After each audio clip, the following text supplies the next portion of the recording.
We're calling this episode How to Crush It in 2019. It's a mashup of a few themes around building mindset, self-awareness, giving without expectation, and execution. Hope you enjoy. Nobody you know ever made it, without putting in the work. Mm-hmm. You might know somebody who's rich, but they didn't make it. Their grandfather gave them the money. True. But nobody who actually made it on some luck shit. I don't even talk, even the people that like Instagram, people are like, yo, what about Instagram? That dude did it for like a year and a half and made a billy. Yeah. You don't know Kevin Systrom then. That dude was in the game. That dude went to Stanford and fucking put in the work, networked, Google, it was in the culture for a decade. Mm-hmm. It's like artists. Mm-hmm. You know how it is, somebody pops and I was like, yeah, I get it. Once in a while, Lil Yachty can do something in his dorm room and fucking pop quick. I get it. But people win the lottery too. Sure. Like there is people that win the lottery, but for the 99.9999% of us, you got to put in the work. Everyone's like, oh, Gary Vee. I'm like, don't Gary Vee me. For my 20s, from 15 to 30, I didn't go anywhere on the weekends. Nowhere.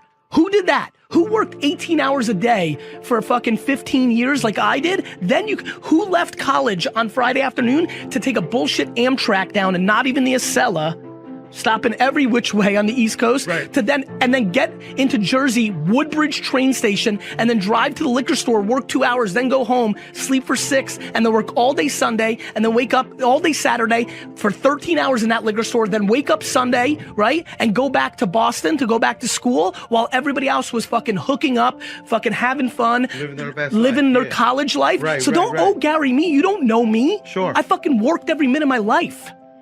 Sure, but there's people out there, Gary, that don't necessarily subscribe to that, right? That they're going to lose. They're going to lose. That's not the way. I don't give a fuck about them. They're going to lose. They're going to lose, and they're going to rent their suits, and they're going to have their champagne. And I want to remind everybody under 30, you haven't been punched in the mouth yet because the economy's been real good for 9 straight years. Right. And I want to remind everybody, just because you put entrepreneur in your Instagram title, right? And you went and printed 8 t-shirts that came up with some word that is now your brand, doesn't mean you're a successful entrepreneur. I could put basketball player in my fucking bio. I play ball. Guess what? I don't get paid. There's a big difference between being an entrepreneur and being a successful entrepreneur. There you go. But isn't that putting that out in the universe and putting out what you want, manifesting it? Look, I believe in optimism, right? But if you don't back your optimism or manifestation with fucking work and smarts, nothing is gonna, I can manifest that I want to be the quarterback of the New York Jets, which I would love to be. But if I'm not 6'5", 6'4", and could throw a cannon arm and fucking threw 80,000 footballs between 9 and 18, I'm not going to be the quarterback of the New York Jets. Gary, I hate to break it to you, man. Fuck. Your football career's been over. It's been over. You're right. And by the way, I hate to break it to everybody on Instagram right now that has entrepreneur and manifesting it, playing 2K for 3 hours a day and smoking blunts, your career's over too. Yeah. That part. What about Fortnite? Yeah, people wasting their time playing Fortnite. Yo, look, I'm watching all these athletes play Fortnite, and I'm wondering, man, if I was a fucking athlete right now, I'd be so happy because all my homies are playing Fortnite for 8 hours a day, and I'd be in the gym, and I'd be fucking watching film, and I'm like, there are some dogs, right now, like real dogs, watching this Fortnite thing, and they're fired up because they're quietly in a fucking cave right now, working out harder than ever, right? Quietly looking at film of the 16 teams they're gonna play this year, looking at the quarterback's tendencies. Mamba mentality, Gary. Ed Reed, Hall of Famer, right? He said something to me the other day. I was in LA last week for the ESPYs. We were just, shooting the shit. And he said that he knew what the team was gonna do, running or passing, because of one player on the team that he followed his whole career by the way the guy stepped out of the huddle.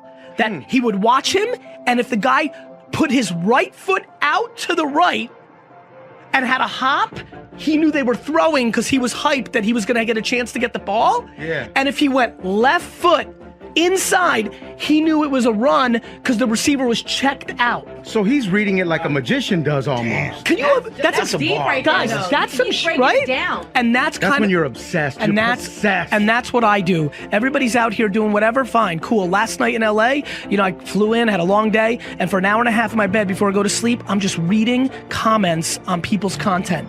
I'm not listening to Cardi B or World Star or Shiggy. I'm watching what people are saying about them, so I can get into the head of everybody who's listening right now to figure out what they think is fly, what they think is whack, what's an L, what's a W, and I'm just watching like a cobra in the grass. 100. I think that when people say, hey, let's do passive income, they go into like Spam City, USA oftentimes.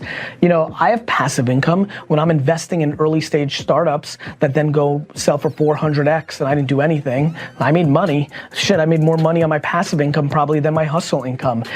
They both work, but please make sure that your passive income has practicality to it, because all the people that have tried to create systems and automate their cash, there's been a very small percentage of people that have been able to lay on the beach while they collect money on the internet.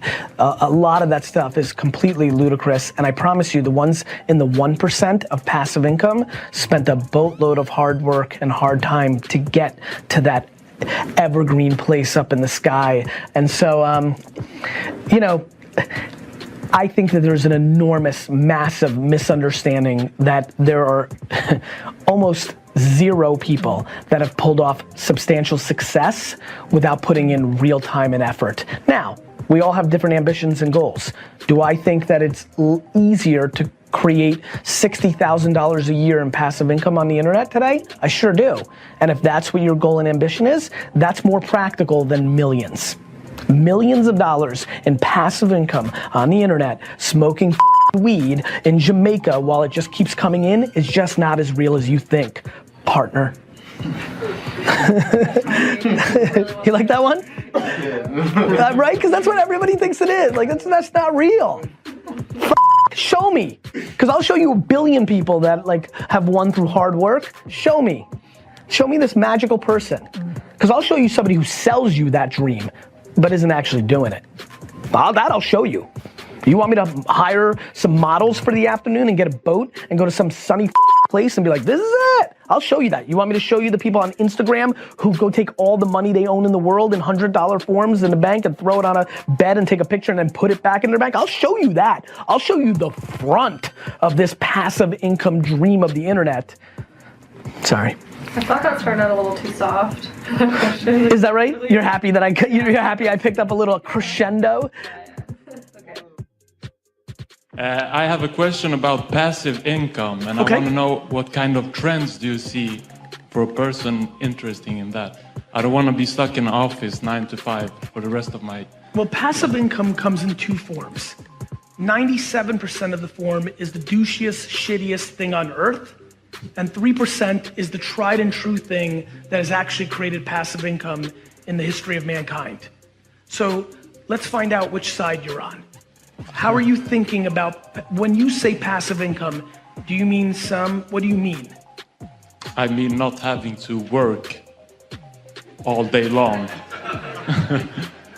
I want to be on a beach in Mexico instead of being on an office in Sweden in cold November. Are you being serious right now? Yes, I'm serious.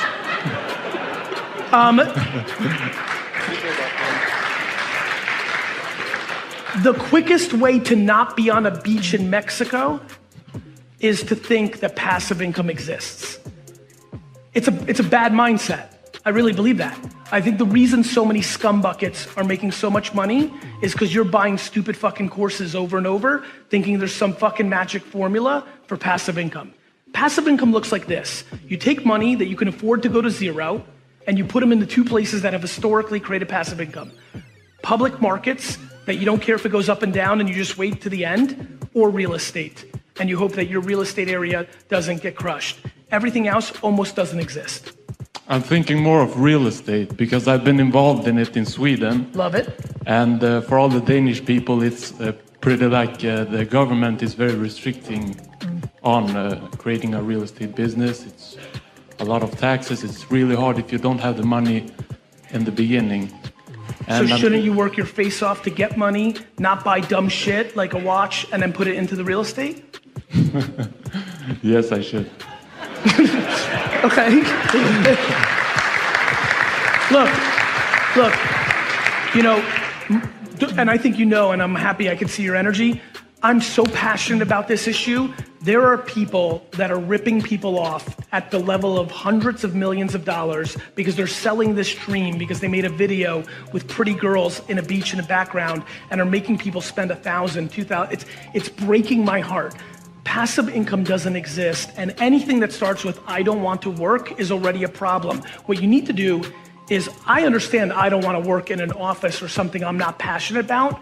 The best way to make money is to make less money than you're making now, enough to still live, because you gotta live, around something that does interest you because you wake up 8 years later and something good is actually happening.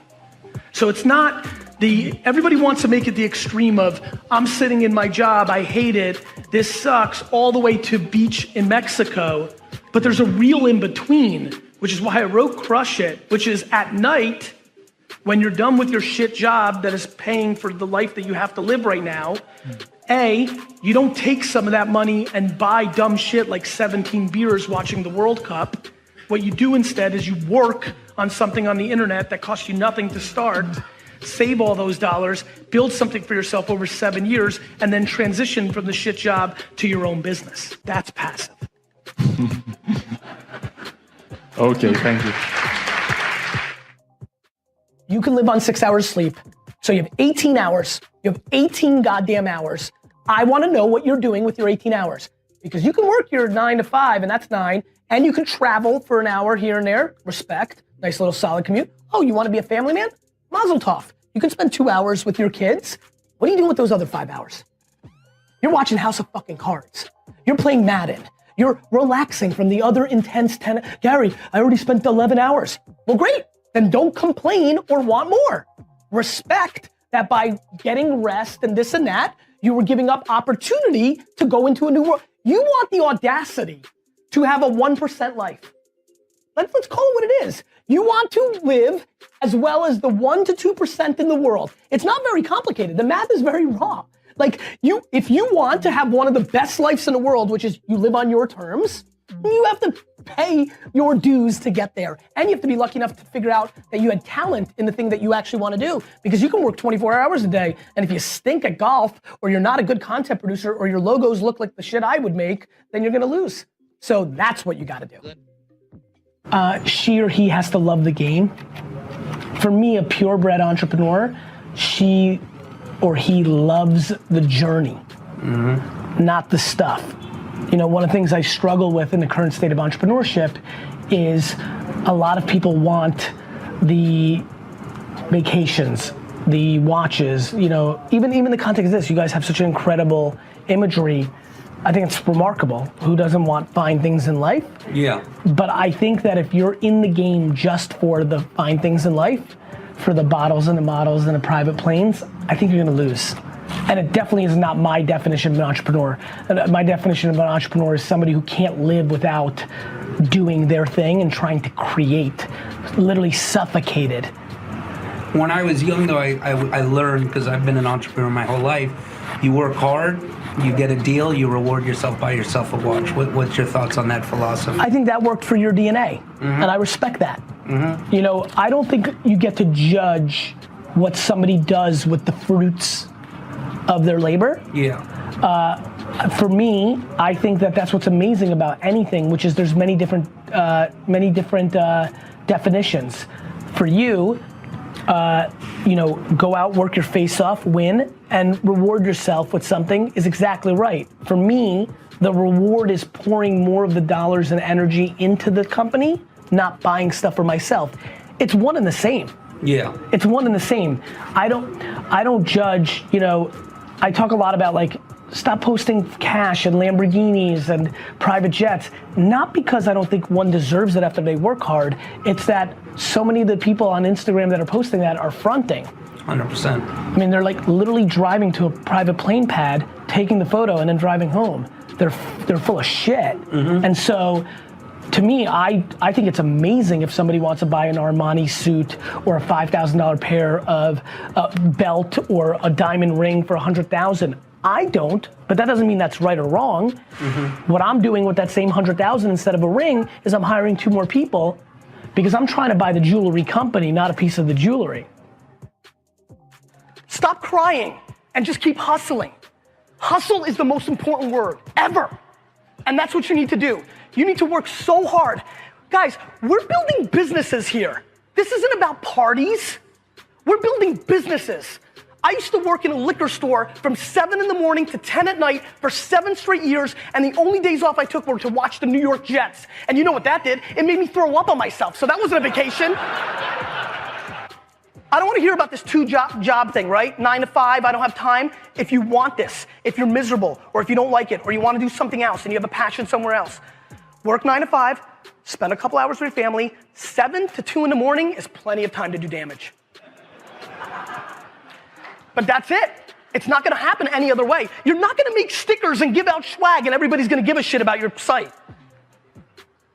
I mean, you start building your equity and your brand and whatever you're trying to accomplish after hours. Everybody has time. Stop watching fucking Lost. That's a good overheard, right? That was a good overheard. So, you know what I mean? I mean, if you want this, if you want bling bling, if you want to buy the jets, if you want to do shit, work. That's how you get it. How many people here work somewhere but really want to have their own business or hustle? Raise your hands. A lot. For me, the internet is for you. For me, if I sat down with these 2 dudes, the black shirt and the white shirt right in this 3rd row, and they both raised their hands, for me, it's not about, if I was sitting down with you for 3 hours, it's not about coming up with a business that's gonna do 10 million bucks. It's about understanding how much money you make now working a job, what you spend your money on to live, and trying to figure out how quickly you can get into a place where you don't have to work in a job. One more time, how many hands work somewhere but want to do their own thing? Raise your hands. More than half this audience. Meanwhile, let me tell you why most of the hands that just went up will never get there. They buy dumb shit. Do you know how many people here literally drive cars to impress people that they fucking hate? People literally going in debt or getting further from leaving the job they don't like to do something that will make them happy because they have to buy a certain car that has a logo that impresses people that they fucking despise. Do you understand how fucked up that is? Do you know how many people here live in homes where they don't use more than half the rooms in the house? Like, we are so fundamentally in a vortex that makes no sense that I am unbelievably passionate understanding how much money you make and what you can do to get off of it. But the problem is, again, people are doing so many things to keep up with the Joneses, to make it look like they're successful, to appease their parents, and a million fucking other things that have nothing to do with themselves. And we need to change that fucking game. And thank you. And the internet is the most likely thing. The internet is a place where you can make $54,000 a year just talking about peanut butter. This is important, guys. This is super duper important what I'm talking about. The internet, unlike the real world, is a place where the long tail gets rewarded. The long tail. The reason I'm on this ridiculous, to many people, garage sale hustle thing is because the quickest way, by the way, because I knew I was gonna be here, do you know how crazy it is, especially in a market like this where eBay, because Amazon wasn't here, is even more mature and ahead? Do you understand how crazy it is that if you went to the clearance aisles of your 5 biggest retailers in Australia, bought things on clearance, went home, relisted it, and posted on eBay, that the far majority of this audience could make between $50,000 to $100,000 a year just on doing that for 9 to 10 hours a day. Meanwhile, everybody's sitting here with the next big app that's gonna be the next fucking Uber for lawnmowers. The thing that has made me successful far more than my passion or my energy is my disproportionate practicality. Most people want to look the part of an entrepreneur that came up with the next Supreme or Adidas brand or the next Uber or Facebook, yet are $40,000 in debt, working a job that they hate, and literally, if they went to the 5 discount stores that dominate this market, buy things on clearance, go home, take a picture with their fucking phone, and upload to eBay, and then when people buy it, go to the post office and ship it, they would be able to get out of debt and get into a financial place. But people don't want to do that because they don't want to be judged for that being their hustle. Most people in this room and this world would rather lose looking like they're doing something successful than win and be judged for doing something that seems dorky. It's fucking facts. And that leads me to the thing that I matter the most, which is why you are living your life based on other people's opinions. If I could punch every person's mom in the face in this audience, I would. It's scary to me how much pressure parents put on their kids and use them as products to look good to the other parents that they're spending their time on when it is not in the best interest of their kids' happiness. It's just a real broken system. It's really unfortunate. And I am the byproduct of parents that went the other way, which really allowed me to lean into the things I was passionate about, even though in the 90s in America, immigrant kids were supposed to get straight A's. If you follow me on Instagram, you saw my report card. That thing is fucking ugly. That is the reason I get to stand here today, because I had nothing, so I had adversity, because the quickest way not to win in life is have too much when you start. And 2, I was able to breathe. I am here, and I promise, if you really study me, all I'm doing, and it took me a little while to realize it, is all I'm doing is I'm trying to do to the world what my parents did to me. I feel such a level of guilt and gratitude, a mix of the two, of how I had it, that all I'm trying to do with my popularity or my attention is create the shield for you to point to. Do you know how happy it makes me how many people use my content to show to the person they're fighting with internally or subconsciously to give them the air cover to do the thing they want to do? That makes me feel incredible. It's the great gift of my life that a lot of people use my content to give them permission to do the fucking thing that they want to do. And that is what drives me to fly across the whole world and keep doing it. That is unbelievably fulfilling. I'm gonna get mine. I have news for everybody. I got mine long before I got on stage and started doing stuff. I don't need to monetize my audience. There's no fucking product that I'm gonna try to make you buy for the next fucking 14 minutes. What I'm doing, what I'm doing is trying to be happy when I fly home in a couple of days and read the emails from people. And by the way, I get them every day. Every day I get emails that start with, I was $47,000 in debt a year ago, and now I've got a business doing 300,000. I don't know why it took me 4.5 years to finally do what you've been saying. And that's the thing, just so you understand what, you know, why. I love when people are like, Gary Vee, like the comments are just so fun. Gary Vee, like, you suck, bro, you repeat the same shit. I'm like, cause it's right, dick face. The reason I keep repeating it, the reason I believe in it, is because I know for so many of you, even though you've seen it 87 times, this moment in real life, at this time, might be the time it happens. That's how it actually works. This is a game of perspective. Either you understand what's happening or not. Do you know how many people have defaulted into thinking this is a terrible time? My friends, this is the greatest time to be a human being in the history of Earth. I mean, I don't know what else to tell you. This is like math. This is not my opinion. This is what's going on with genocide and health, life expectancy. Like, this is the best. Like, for all the fucking shit we have with racism and sexism and a lot of terror, we got plenty of shit. Meanwhile, they had the Black Plague. Meanwhile, they had World War fucking II. Meanwhile, they had real shit. And we sit around and complain about the dumbest shit in the world. People complain about like getting the wrong milk in their coffee from a barista. Or that your Wi-Fi is a little slower than normal, asshole. Like you're upset. You can feel the speed is a little lower. Or you got a few less likes than you're usually getting on a post. Like the stuff that we actually spend time on is fascinating. To me, it is a complete and utter lack of perspective. And so I spend all my time trying to contextualize what's actually happening.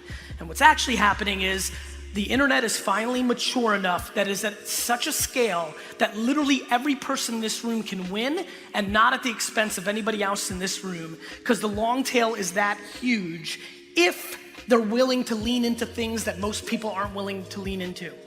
Humility, getting quiet in their head from everybody else's judgment, patience as fuck. Patience as fuck. Nobody has ever built anything meaningful overnight. People have inherited money. You can win the lotto. It happens, but not for the 99.9%. And all of this is available to every person here if they're willing to figure out how they communicate to the world. And now the most important part. I laugh at you. You know why? Because a lot of you commented about this conference today during the day. Some of you complained that people came up here and sold, right? I am a weird fucking dude. I decided to look at everybody here who complained about people up here to sell, and I decided to audit their social media profiles, their Facebook pages and Twitter accounts. Let me tell you about all the people that complained that people came up here and sold. Every fucking post out of their mouth on their Facebook is selling shit.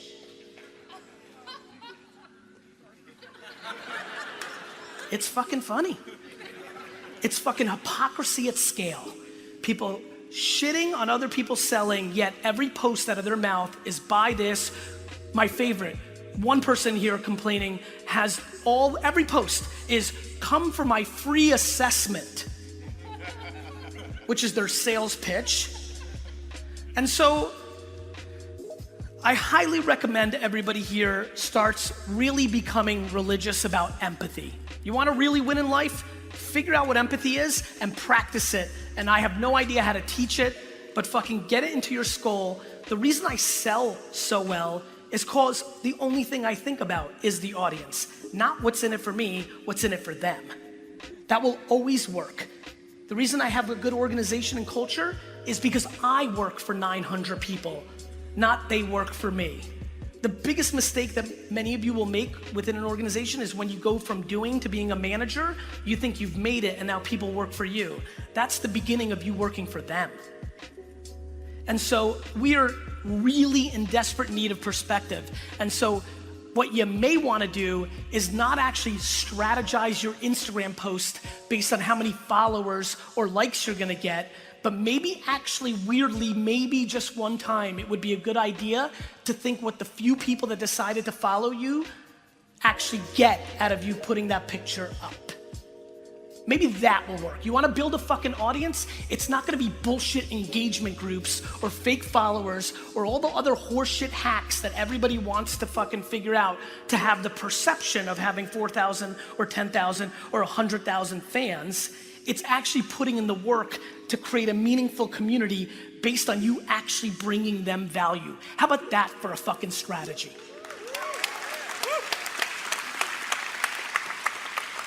And another thing while I'm on that, for so many people that are complaining that they don't have a big enough audience, how do you have the audacity to wish for more fans when you don't go into your own comments, when you only get 17 of them, and reply to the people that are already part of your community?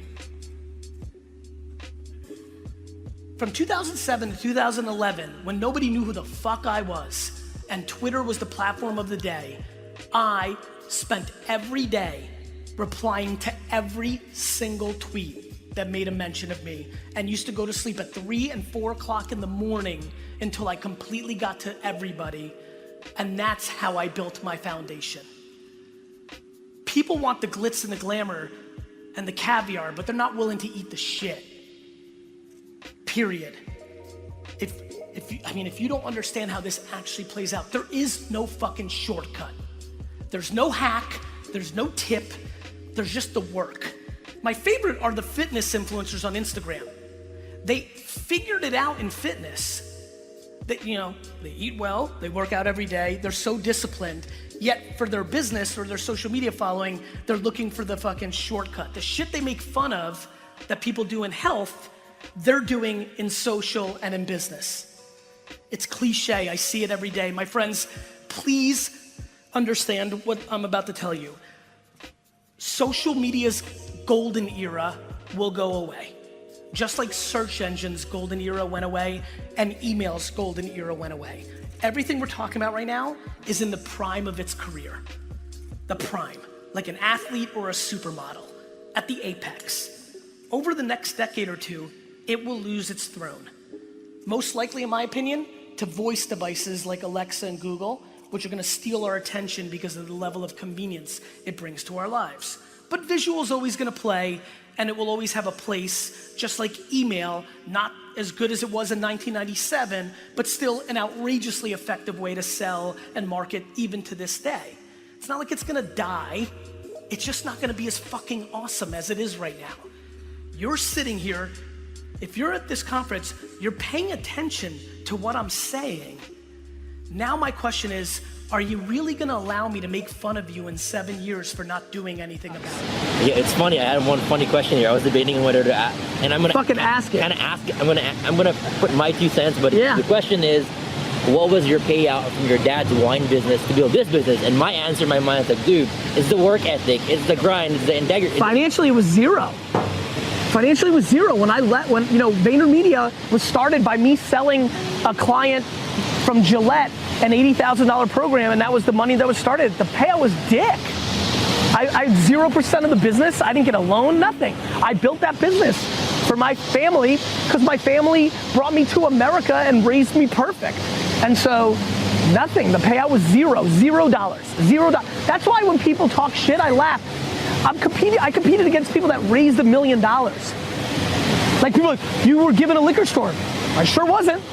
Like, come and fucking look at my fucking taxes. Come see me, motherfucker. I built my fucking parents' liquor store for them. Facts. Now come see me when you got an excuse that, oh, easy for you, Gary Vee. You got a $3 million liquor store.